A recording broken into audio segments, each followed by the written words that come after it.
Radhe Radhe everyone. ज्येष्ठ मास की अमावस्या को उत्तर भारत की समस्त महिलाएं वट सावित्री का व्रत करती हैं। तो आइए सुनते हैं वट सावित्री की कथा। भद्र देश के एक राजा थे। उनका नाम अश्वपति था। भद्र देश के राजा अश्वपति की कोई संतान नहीं थी। उन्होंने संतान की प्राप्ति के लिए पूरे मंगलोच्चारण के साथ प्रतिदिन 1 लाख आहुतियां दी। 18 वर्षों तक यह क्रम ऐसे ही चलता रहा।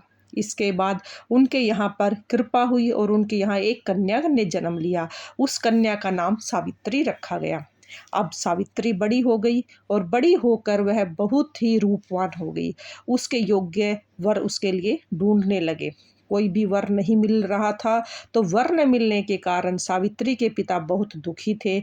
उन्होंने अपनी कन्या सावित्री से कहा कि तुम समय ही अपने लिए कोई योग्य वर ढूंढ लाओ। सावित्री अपने पिता की आज्ञा पाकर अपने लिए योग्य वर ढूंढने के लिए निकल पड़ी।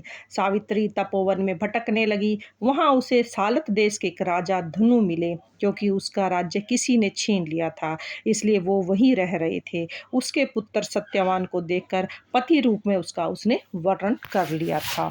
उसके बाद सावित्री घर लौट आई। सावित्री जब घर पहुंची तो उसने अपने पिता के नारद जी को देखा। तब उसने बताया कि सालत देश के राजकुमार सत्यवान को अपना पति स्वीकार कर चुकी हूँ। जब नारद जी ऋषि को इस बात का पता चला तो उन्होंने कहा कि हे राजन, यह आप क्या कह रहे हैं? सत्यवान गुणवान है और धर्मात्मा है और बलवान भी है, पर उनकी आयु बहुत कम है। वह अल्पायु है। 1 वर्ष बाद ही उनकी मृत्यु हो जाएगी।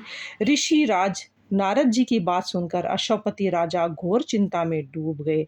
उन्होंने सावित्री से कहा, पुत्री, तूने जिस राजकुमार को अपने लिए पति के रूप में चुना है वह अल्पायु है। तुम्हें किसी और को अपना जीवन साथी बनाना चाहिए।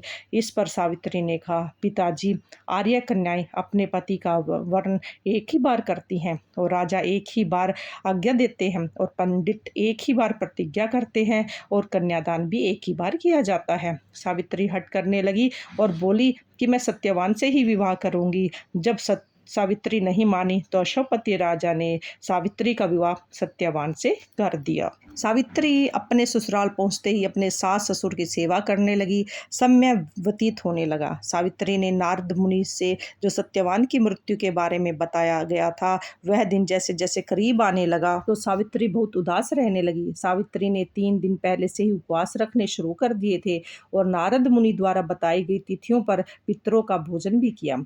हर दिन की तरह सत्यवान उस दिन भी लकड़ी काटने जंगल में चले गए। साथ में सावित्री भी गई। जंगल में सत्यवान लकड़ी काटने के लिए पेड़ पर चढ़ गए। तभी उसके सर में बड़ा तेज दर्द होने लगा। दर्द होने के कारण वह पेड़ से नीचे आ गए। सावित्री ने सत्यवान के सर को गोद में रखकर उसका सर सहलाने लगी। तभी वहां यमराज आते दिखे। यमराज सत्यवान को अपने साथ ले जाने लगे। सावित्री भी उनके पीछे पीछे चल पड़ी। यमराज ने सावित्री को समझाने की बहुत कोशिश की कि यही विधि का विधान है, पर सावित्री नहीं मानी और यमराज के पीछे पीछे चली और यमराज से कहा कि मैं सत्यवान को ले जाने नहीं दूंगी। सावित्री की निष्ठा और प्रतिप्राण को देखकर उन्होंने कहा, हे देवी, तुम धन्य हो, तुम मुझसे कोई भी वरदान मांगो। सावित्री ने कहा, मेरे सास ससुर वनवासी हैं और अंधे हैं, आप उन्हें दिव्य ज्योति प्रदान करें। यमराज ने कहा, ठीक है, ऐसा ही होगा, जाओ, अब यहाँ से लौट जाओ। लेकिन सावित्री अपने पति सत्यवान के पीछे पीछे चलती रही। यमराज ने कहा, देवी, तुम वापस जाओ। सावित्री ने कहा, भगवान, मुझे अपने पति के पीछे पीछे चलने में कोई परेशानी नहीं है। पति के पीछे चलना मेरा कर्तव्य है। सावित्री की ये बातें सुनकर यमराज ने उसे एक और वर मांगने को कहा। सावित्री बोली, मेरे ससुर का राज्य छीन लिया गया है, उन्हें राज्य पुनः वापस दिला दीजिए। सावित्री का यह वरदान भी दे दिया और तब उन्हें वापस लौट जाने के लिए कहा। लेकिन सावित्री तब भी पीछे पीछे ही चलती रही। सावित्री के पीछे पीछे चलता देख यमराज ने उसे तीसरा वरदान मांगने को कहा। इस पर सावित्री ने 100 संतान और सौभाग्यवती होने का वर मांग लिया। यमराज ने यह वरदान भी सावित्री को दे दिया। सावित्री ने यमराज से कहा, प्रभु, मैं एक पतिव्रता पत्नी हूँ। आपने मुझे पुत्रवती होने का वरदान दिया है, आप मेरे पति को कैसे ले जा सकते हैं? यह सुनकर यमराज को सत्यवान के प्राण छोड़ने पड़े।